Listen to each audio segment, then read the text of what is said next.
Deuteronomy 6.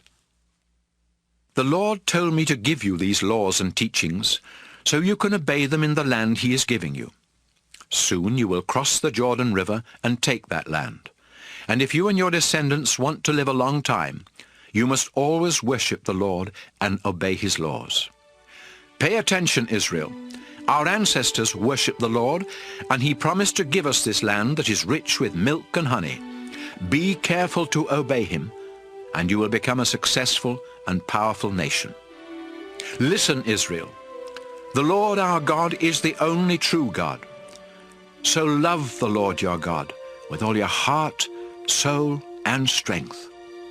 Memorize his laws and tell them to your children over and over again. Talk about them all the time, whether you're at home or walking along the road or going to bed at night or getting up in the morning. Write down copies and tie them to your wrists and foreheads to help you obey them. Write these laws on the door frames of your homes and on your town gates. The Lord promised your ancestors, Abraham, Isaac, and Jacob, that he would give you this land.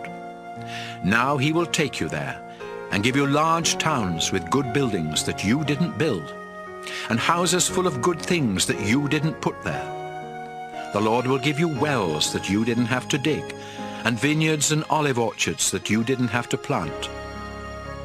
But when you have eaten so much that you can't eat any more, don't forget it was the Lord who set you free from slavery and brought you out of Egypt.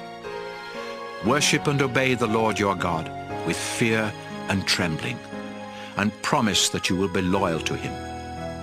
Don't have anything to do with gods that are worshipped by the nations around you. If you worship other gods, the Lord will be furious and wipe you off the face of the earth. The Lord your God is with you, so don't try to make him prove that he can help you, as you did at Massah. Always obey the laws that the Lord has given you, and live in a way that pleases him.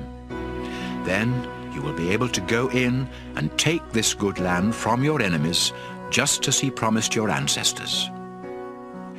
Someday your children will ask, "Why did the Lord give us these laws and teachings?" Then you will answer, "We were slaves of the king of Egypt, but the Lord used his great power and set us free. We saw him perform miracles and make horrible things happen to the king, his officials, and everyone else. The Lord rescued us from Egypt so he could bring us into this land, as he had promised our ancestors.